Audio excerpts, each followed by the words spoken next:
Hello, नमस्कार प्यारे बच्चों।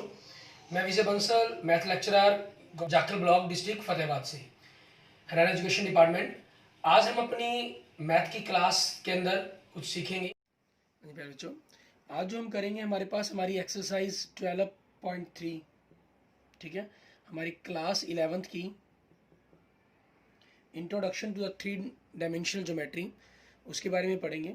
इसमें हमारी जो 12.3 एक्सरसाइज है वो हमारी है सेक्शन फार्मूला पर। सेक्शन फार्मूला का एक पार्ट आप क्लास 10th में पढ़ चुके हैं, जिसके अंदर आपने पढ़ा है कि अगर दो पॉइंट्स हमारे पास जिनके कोऑर्डिनेट x1 और y1 हो, ठीक है, और दूसरे पॉइंट जिसके कोऑर्डिनेट x2 और y2 हो, बीच में मान लीजिए कोई पॉइंट है हमारे पास ए बी के, जो इसको m/n के अंदर डिवाइड करता है, तो p के जो कोऑर्डिनेट है x और y, उनकी वैल्यू क्या होगी? x बराबर में क्या होगा? m को हम इस तरफ मल्टीप्लाई करते थे, n को दूसरी तरफ, m x2 plus n x1 upon m plus n, और y क्या होगा हमारे पास?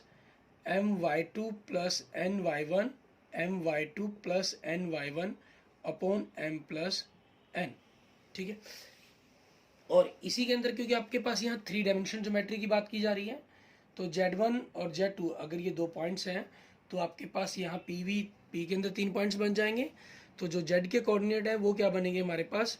m Z2 plus n Z1 upon m plus n, ठीक है।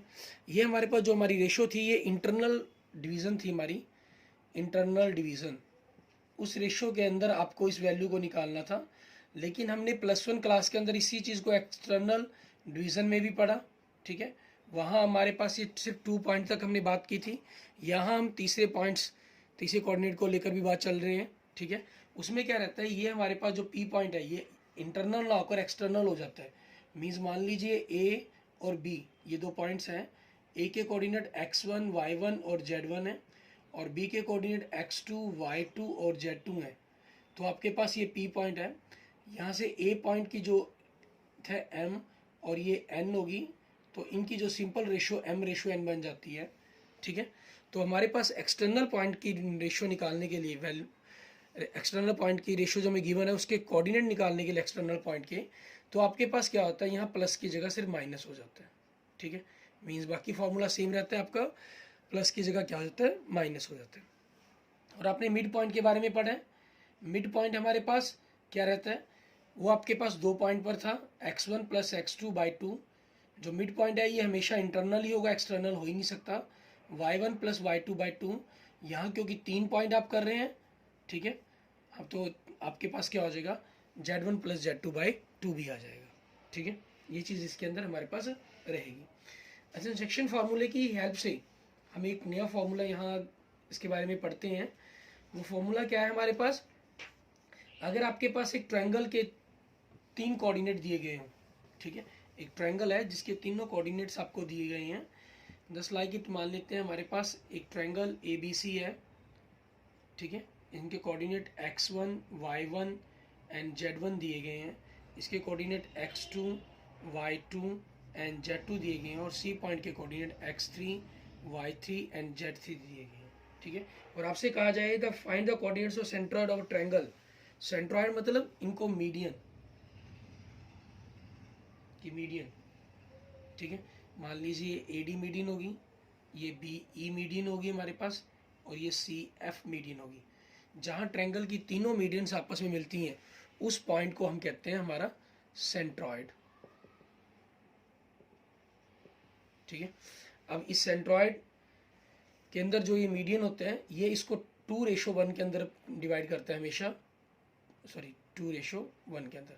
जिस तरफ वर्टेक्स उस तरफ 2 पार्ट रहेगा, बाकी दूसरी तरफ हमारे पास साइड की तरफ 1 पार्ट होता है, 2:1 के अंदर। तो इनके जो सेंट्रॉइड की अगर वैल्यू निकालनी हो आपने, आप पहले BC का मिड पॉइंट निकाल लें, ठीक है। हमारे पास जैसे x2 प्लस x3/2 आएगा, ऐसी y का और z का आ जाएगा, ठीक है।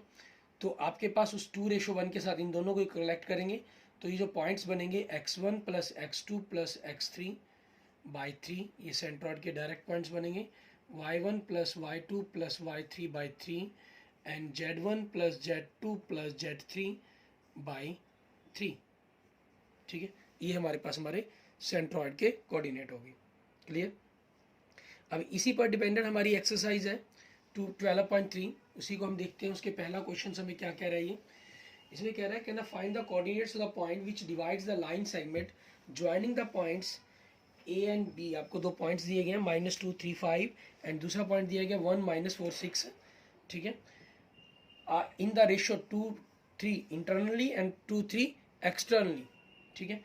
हम क्या करते हैं, हमारे पास पॉइंट्स गिवन है, ए आपको -2 3 5 एंड बी गिवन है -1 -4 6। अब आपके पहले पार्ट में क्या कह रहा है, जो रेशियो है हमारे पास वो 2:3 है, वो 2:3 क्या है, इंटरनली, ठीक। अब उस चीज़ के अकॉर्डिंग देखेंगे, इसके अंदर आपके पास ये ए और बी पॉइंट्स हो गए, ठीक है, यहाँ बीच में कोई पी पॉइंट हो गया जो इसको 2:3 के अंदर इंटरनली डिवाइड कर रहा है, ठीक है। तो हमारे पास एक्स पॉइंट क्या बनेगा इसका, ठीक है, एक्स पॉइंट मीन्स 2 मल्टीप्लाइंग आपके पास बी पॉइंट से 1 + 3 मल्टीप्लाइंग एक्स के पॉइंट से -2/2 + 3 डैट इज 3 2 × 1 2 हो जाएगा, -3 × -2 -6/5 डैट मीन्स -4/5, ठीक है। ऐसे ही हम y कोऑर्डिनेट निकालते हैं, 2 × y के साथ हमारे पास क्या है value -4 + 3 × 3/2 + 3 that means -8 + 9/5 that means 1/5, ठीक है, ये हो जाएगा हमारे पास। उसके बाद हम इसका थर्ड कोऑर्डिनेट निकालते हैं, z 2 × हमारे पास 6 से मल्टीप्लाई + 3 × हमारे पास 5 से multiply upon 2 + 3 that means 12 + 15/5 means 27/5, ठीक है। ये आपके पास तीनों ही पॉइंट्स के XYZ की वैल्यू आ गई। तो XYZ की वैल्यू आने पर हमारे पास क्या हुआ, हमारा जो कोऑर्डिनेट्स है, ठीक है, वो आ गया आपके पास इंटरनली डिवीजन के, ठीक है। तो आप इनको कोऑर्डिनेट्स फॉर्म के अंदर लिख देंगे हमारे पास लास्ट के अंदर। सो कोऑर्डिनेट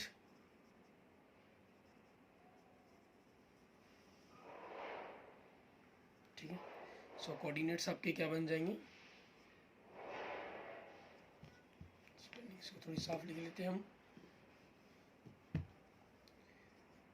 सो कोऑर्डिनेट्स -4/5 1/5 27/5, ठीक है।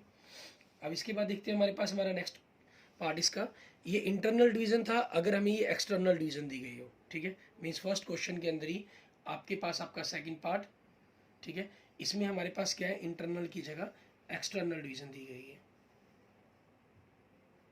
एक्सटर्नली, ठीक है। आप जानते हैं इसके अंदर क्या होता है, सिर्फ आपके पास जो बीच की रेश सिंबल है वो चेंज हो जाता है हमारे पास, ठीक है, क्योंकि 2:3 है, तो आप ये मान सकते हैं कि आपके पास ये ए पॉइंट है और बी पॉइंट इस तरफ हो गया, तो ए पॉइंट से डिस्टेंस आपकी 2 होगी और 3 आपके पास बी पॉइंट से डिस्टेंस होगी, ठीक है। बात वही चीज़ है हमारे पास, क्योंकि बी से रेशो बड़ी थी इसलिए हमारे पॉइंट हमारे पास लेफ्ट साइड की तरफ चला गया, और बीच में जो सिंबल्स आएगा वो आपके पास माइनस का आएगा, बाकी करने का जो तरीका है हमारे पास वो सारा सेम रहेगा। उस चीज़ के अकॉर्डिंग क्या बनेगा हमारे पास, 2 × 1 2 -/6/-1 that is the -8, 2 × -4 -8 -9/-1 that is -17/-1 means 17, ठीक है, ये बन जाएगा। उसके बाद देखते हैं हमारे पास थर्ड, 2 × 6 12 -3 × 5 15/-1, ठीक है, तो आपके पास क्या बन गया ये -3/-1 दैट इज द 3, ठीक है। सो कोऑर्डिनेट्स क्या बन गए हमारी -8 17 एंड 3, ठीक है, ये हमारे पास हमारे क्वेश्चन का आंसर बन जाएगा फर्स्ट क्वेश्चन का। ऐसे ही हम देखिए हमारे पास हमारा next question, question number second, उसके अंदर हमें क्या दे रहा है ये, क्वेश्चन नंबर सेकंड के अंदर आप देखें हमें कह रहा है given that P Q R, 3 points आपके पास कोलिनियर है, ठीक है, पी आपको 3 2 -4 Q 5 4 -6 and R 9 8 -10 are collinear. Collinear का मतलब क्या हुआ, तीनों पॉइंट्स आपके एक ही लाइन के अंदर गिवन है आपको, ठीक है। Find the ratio in which Q divides the P R.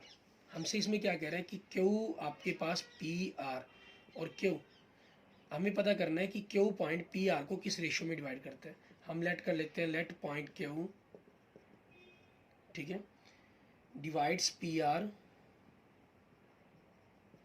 In the ratio k ratio 1, ठीक है। ये आपको 10th क्लास में और 11th में आपने किया हुआ है। आप के रेशो 1 मानकर कर सकते हैं, M1 M2 मानकर कर सकते हैं, MN मानकर कर सकते हैं, जो मर्जी मानकर आप लिखेंगे वो बात एक ही है। यहाँ आपके पास हमें जब रेशो निकालने, हमें x की वैल्यू निकालनी है, y की या z की, वो डिपेंड करता है कि आपके पास q का कौन सा रेशो पॉइंट दिया गया है। आपके पास q के तीनों ही कोऑर्डिनेट्स की, एब्सिशा की भी, ऑर्डिनेट की भी और एप्लीकेट की, मीन्स एक्स वाई जेड तीनों वैल्यूज़ हैं। तो आप चॉइस है आपकी, जैसे मर्जी इसका वैल्यू यूज़ करें। हम x बराबर निकालते हैं, k रेशो 1 डिवाइड किया गया है, ठीक है। तो k मल्टीप्लाई x की वैल्यू निकाल रहा हूँ, तो r से इस तरफ वाले पॉइंट से 9 + 1 × 3 अपॉन k + 1। आपके पास x की जो वैल्यू है वो कितनी है, 5 है हमारे पास, तो 9k + 3 अपॉन k + 1 हो जाएगा। यहाँ से हम क्या करते हैं, इनकी आपस में क्रॉस मल्टीप्लिकेशंस कर देते हैं। 5k + 5 = 9k + 3 हो गया। तो यहाँ से आगे हमारे पास 5k, 9k आपके पास लेफ्ट साइड में आकर माइनस का हो जाएगा, 3 उधर प्लस का, 5 लेफ्ट साइड में प्लस का, तो राइट साइड में जाकर माइनस का हो जाएगा, साइन चेंज होंगे इनके, ठीक है। तो आपके पास -4k = -2, सो k की वैल्यू -2/-4 आपके पास कट गया, ये 1 2 1 1 2 1/2 आ गया, ठीक है। सो रेशो क्या बन जाएगी आपकी, 1:2 इंटरनली, ठीक है, क्योंकि आपने इंटरनली का ही फार्मूला अप्लाई किया हमने प्लस का, और आपके पास रेशो पॉजिटिव आई तो इंटरनली हो गया। अगर ये रेशो नेगेटिव होती तो हम इसको इंटरनली की जगह एक्सटर्नली लिख देते हैं, ठीक है।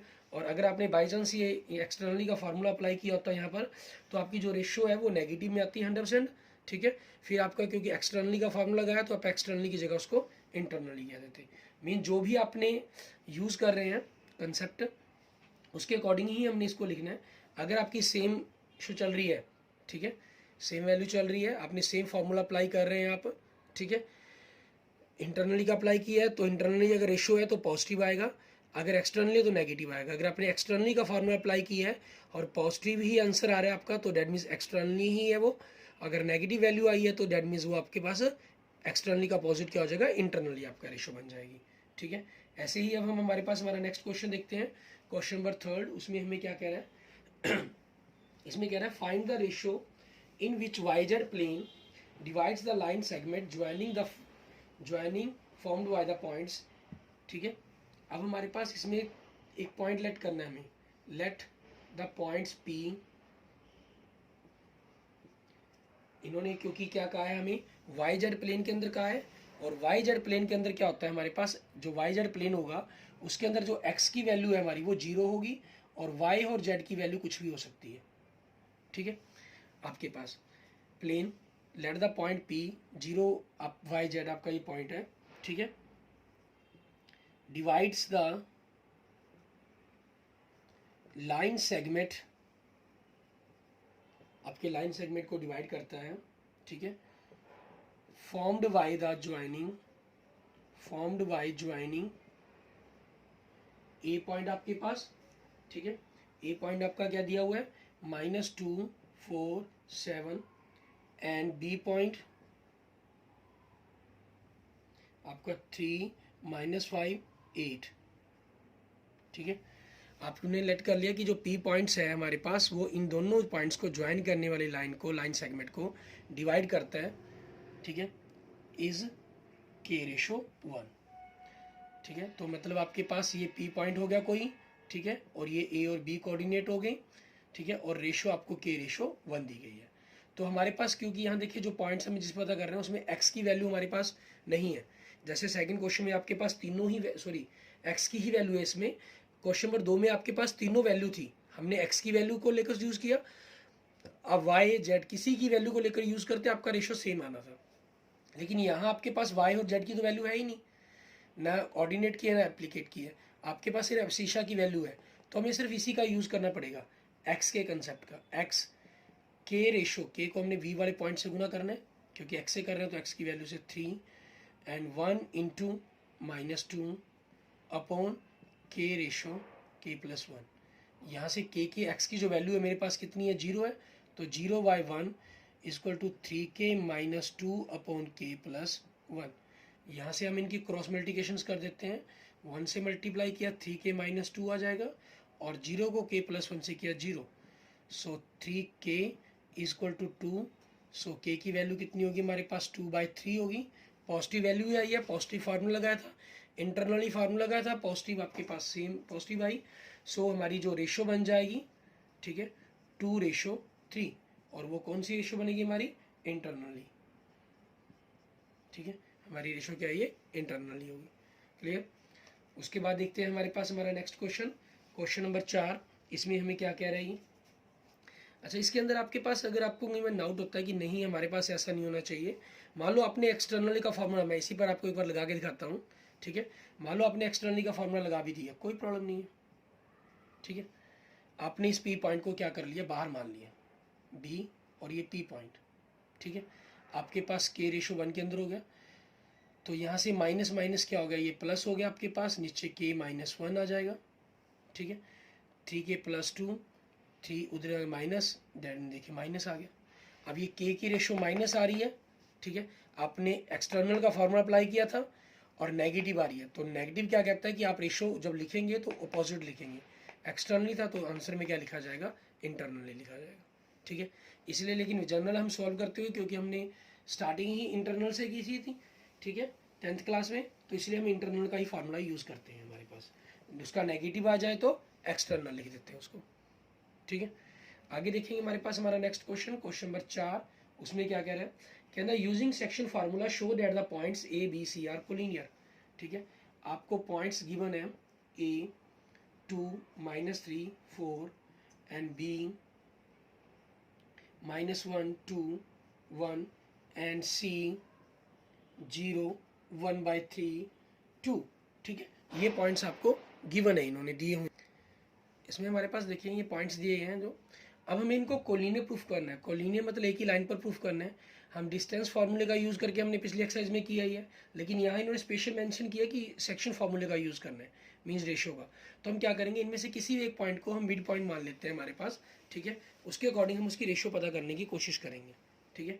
तो इसमें आपके पास चाहे इंटरनल मान लो चाहे एक्सटर्नल मान लो, हम लेट कर लेते हैं सी पॉइंट्स, ठीक है, हम लेट सी के साथ कर लेते हैं सी, इसलिए क्योंकि 1/3 है, तो जब हम मल्टीप्लाई करेंगे अगर सी के साथ रेशो निकालने की कोशिश करेंगे, ठीक है, तो 1/3 के कारण ऊपर फिर आपको बार बार एलसीएम लेना पड़ेगा, ठीक है, क्योंकि सिंपल पॉइंट्स है, एलसीएम की दिक्कत बार बार हमारे लिए क्रिएट नहीं करेगी, तो इसलिए हम सी पॉइंट को ही कर लेते हैं। लेट पॉइंट सी, ठीक है, divides line segment A be in ratio के रेशो 1, ठीक है। अब हम इसमें जो रेशो पता करेंगे वो तीनों की तीनों रेशो हमारे पास सेम पता करने की कोशिश करेंगे। जैसे दूसरे में और तीसरे में हमने सिर्फ एक्स की वैल्यू, जैसे दूसरे क्वेश्चन में हमने क्या किया, तीनों पॉइंट थे, हमने एक ही रेशो पता की, और क्वेश्चन नंबर 4 के अंदर हमारे पास क्या था, सॉरी 3 में हमारे पास एक ही पॉइंट था 0 y z, तो हम सिर्फ एक्स से ही निकाल सकते, इसकी वैल्यू निकाल ही नहीं सकते थे, ठीक है। कई बार आपको ये यहाँ से रेशो निकाल लिया आपने 2:3, वाई जेड की वैल्यू भी पूछ लेता है, तो वाई और जेड की आप वैल्यू निकाल सकते थे, ठीक है, जैसे आपने 10th क्लास में भी क्वेश्चन किए हैं और 11th क्लास में भी आपने 10th चैप्टर के अंदर क्वेश्चंस किए हैं, ठीक है। लेकिन यहाँ ऐसा कुछ नहीं कहा गया हमें क्वेश्चन नंबर 3 के अंदर। यहाँ क्या है, क्योंकि 3 पॉइंट जो हमारे पास हमें तीनों रेशो निकालनी होगी, हमें उसको कोलिनियर प्रूफ करना है उस चीज़ के कारण, ठीक है। तो हम क्या करते हैं, सबसे पहले एक्स के बारे में बात करते हैं, 0, यहाँ पर हम एक्स के पॉइंट्स को लेकर चले तो k मल्टीप्लाई -1 हमारे पास हो जाएगा, प्लस 1 मल्टीप्लाई के रेशो 1 लिया ना, 1 को 2 से अपॉन k + 1, 0 में कुछ नहीं तो y1 लिख लेंगे इसको हम, ठीक है, इसको 1 से मल्टीप्लाई करके -k + 2 = 0। सो यहाँ से k आपके पास हो जाएगा पॉजिटिव हो जाएगा, k की वैल्यू क्या आ गई 2, ठीक है। सो रेशो क्या बन गया आपके पास, ठीक है, 2:1, ये हमने लिया फॉर x, अब हम फॉर वाई की वैल्यू के लिए लेते हैं। वाई की वैल्यू क्या आपके पास 1/3 है, तो के मल्टीप्लाई बाय 2, ठीक है, प्लस 1 मल्टीप्लाई बाय -3 अपॉन के प्लस 1। यहाँ से मल्टीप्लाई करें, के प्लस 1 को 1 से मल्टीप्लाई किया, के प्लस 1 इजक्वल टू 2k को 3 से किया तो 6k, 1 को 3 से करके -3, -3 को 3 से किया तो -9 आ गया हमारे पास। यहाँ से के 6 के लेफ्ट साइड में आके माइनस का, -9, 1 आपके पास राइट साइड में जाके माइनस का, तो यहाँ से value -5k equal to -10, so k equal to -10 / -5, आपके पास k की वैल्यू क्या आई, 2 आ गई। ठीक है, दोनों से सेम आ गई। अब थर्ड के लिए फॉर z, ठीक है, या फ्रॉम, फॉर z के ना लिखना इसको, फ्रॉम z वर्ड यूज करनी, मतलब कि z से, x के लिए, y के लिए, z के लिए, या z x के, x से, y से, z से, आप जैसे मर्जी लिख सकते हैं। z के लिए क्या हो गया हमारे पास, 2/1 लिख लेंगे रेशियो इसको, ठीक है। k को आप 1 से मल्टीप्लाई किया तो 1k ही हो जाएगा, प्लस आगे 1 को आप a वाले पॉइंट से 4 upon k plus 1, cross multiply की, 1 से किया तो k plus 4 is equal to 2k plus 2 हो गया हमारे पास। ठीक है, यहाँ से आपके पास रेशियो देखेंगे कि 2 के जाके लेफ्ट साइड में माइनस का हो जाएगा, राइट साइड में 2 है, 4 आपके पास लेफ्ट साइड से राइट साइड में जाके माइनस का हो जाएगा, so -k is equal to -2, so k is equal to 2। Ratio तीनों सेम आ गई। ठीक है, so points A, B and C are collinear. ठीक है, उसके बाद आप इन तीनों पॉइंट्स को क्या कह सकते हैं कि तीनों के तीनों पॉइंट्स कोलिनियर है। ठीक है, क्योंकि रेशियो सेम है आपके पास, तीनों ही सही, एक्स वाई जेड तीनों पॉइंट्स की रेशियो सेम आ रही है ना, इसका मतलब तीनों के तीनों पॉइंट्स कोलिनियर पर है। क्योंकि अगर एक भी आपका ये पॉइंट ऊपर नीचे होता तो तीनों में से किसी ना किसी के लिए इसकी जो रेशियो है वो डिफरेंट आनी ही आनी थी। इसमें 2 के लिए नहीं निकालेंगे, तीनों के लिए निकालनी पड़ेगी। ठीक है, क्योंकि पॉइंट्स आपके पास तीनों ही इसको वेरीफाई करेंगे।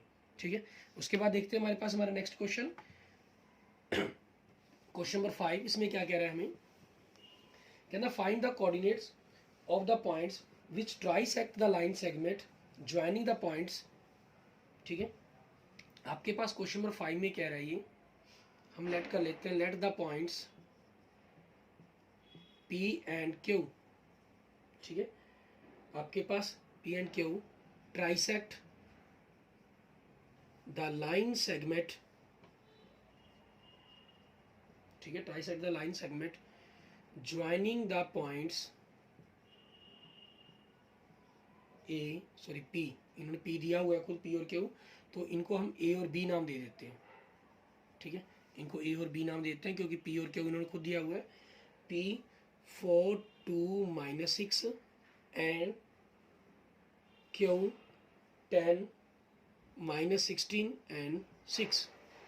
ठीक है, आपके पास ही होगी, मीन्स आपकी एक P और Q से एक लाइन है, ठीक है, जो इसको A और B पॉइंट है जो ट्राइसेक्ट करते हैं। ठीक है, इसलिए आपके पास जो रेशियो बन जाएंगी, ठीक है, रेशियो PA/AQ 1:2, क्योंकि इधर एक पार्ट इधर 2 पार्ट हो गए A के लिए, एंड B के लिए PB/BQ, ये क्या हो जाएगी 2:1, मीन्स इसके लिए देखिए तो 1:2 होगी आपकी। ठीक है, तो अब फॉर पॉइंट A, ठीक है, पॉइंट A के कोऑर्डिनेट निकालेंगे। आपके पास एक्स वाई जेड हमें तीनों ही पता करनी है। ठीक है, आपकी चॉइस है, वो चाहे सीधा है तीनों को इकट्ठा लिखना चाहिए, इकट्ठा फॉर्म में कर लें, या पहले एक्स वाई जेड तीनों की फॉर्म इकट्ठी निकालें फिर उनको कोऑर्डिनेट्स लिख लें, वो आप जैसे चाहें। ठीक है, इकट्ठा में कैसे कर सकते हैं, आपके पास देखें, फॉर पॉइंट ए के लिए फिर यहाँ ना लिखकर हम इसको सिंपल यूँ कर लेंगे, coordinates of A, coordinates of point A, कैसे इसको लिखेंगे, 1 आपके पास जो क्यू के कोऑर्डिनेट है उनको लिख लेते हैं 10 -16 6। ठीक है, पी के जो कोऑर्डिनेट है 4 2 -6, तो 1 × 10 10 प्लस 2 × 4 8 y1 + 2, 1 × -16 -16 2 × 2 +4 y 1 + 2, ठीक है। और 1 × 6 6 + 2 × -6 -12/1 + 2, ठीक है।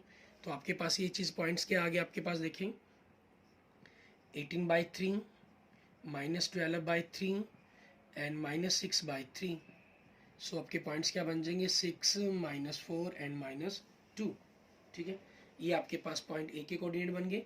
उसके बाद ऐसे ही हम क्या करेंगे, हमारे पास पॉइंट बी के कोऑर्डिनेट निकालेंगे, ठीक है। तो उनके लिए लिखेंगे कोऑर्डिनेट्स, ठीक है। आपके पास किस चीज़ के कोऑर्डिनेट्स और पॉइंट बी, ठीक है। पॉइंट बी के कोऑर्डिनेट निकालने के लिए वही चीज़, ये आपकी 2:1 है, तो 2 × 10 20 प्लस 1 × 4 4 अपॉन 2 + 1 एंड 2 × -16 -32, ठीक है, प्लस 1 × 2 2 अपॉन 2 + 1, 2 × 6 12 माइनस 1 × -6 6 अपॉन 2 + 1। यहाँ से आपके पास क्या होगा 24/3 -30/3 एंड 6/3। तो 24 3 से कटकर आपके पास क्या आ गया 8, 33 से कट के 10 नेगेटिव माइनस में आएगा आपके पास, ठीक है। और 6 3 से कट के आपके पास 2 आ गया। क्लियर, ये आपके पास आपका सेकंड पॉइंट हो गया हमारे पास ए और बी, ठीक है। इस प्रकार से आपके पास पॉइंट ए और बी के कोऑर्डिनेट्स आ गए जो इस ए बी लाइन को ट्राइसेक्ट मीन्स 3 इक्वल पार्ट्स के अंदर डिवाइड करते हैं, ठीक है। Okay, thank you students, thank you friends. इसके बाद आप अपने जो इसके एग्जांपल्स हैं उनको खुद ट्राई करके देखेंगे 7 से लेकर 10 तक, ठीक है। वो इसी तरह के सेक्शन फार्मूला पर बेस्ड क्वेश्चंस हैं। अगर उनकी कोई प्रॉब्लम हो तो आप मुझे कमेंट कर दीजिएगा। मैं अपने नेक्स्ट लेक्चर्स के अंदर या नेक्स्ट वीडियो के साथ आपको ये स्पेशल उस पर लेक्चर बनाकर भेज दूंगा, या नेक्स्ट लेक्चर्स जो हमारे चैप्टर के होंगे उनके साथ आपको बनाकर उसके साथ एक्सप्लेन कर दिया जाएगा, ठीक है। Okay, thank you students, thank you friends. अगर आपको मेरी वीडियो पसंद आई है तो इसको लाइक करें, अपने दोस्तों मित्रों के साथ इसको जरूर शेयर करें, ठीक है। और किसी भी प्रकार की प्रॉब्लम के लिए आप मुझे कमेंट करें, ये मैसेज करें मुझे। और अगर आपने मेरा चैनल विजय जाखल बंसल मैथ को अभी तक सब्सक्राइब नहीं किया तो मेरे यूट्यूब चैनल विजय जाखल बंसल मैथ को जरूर सब्सक्राइब करें। Okay, thank you students, thank you friends.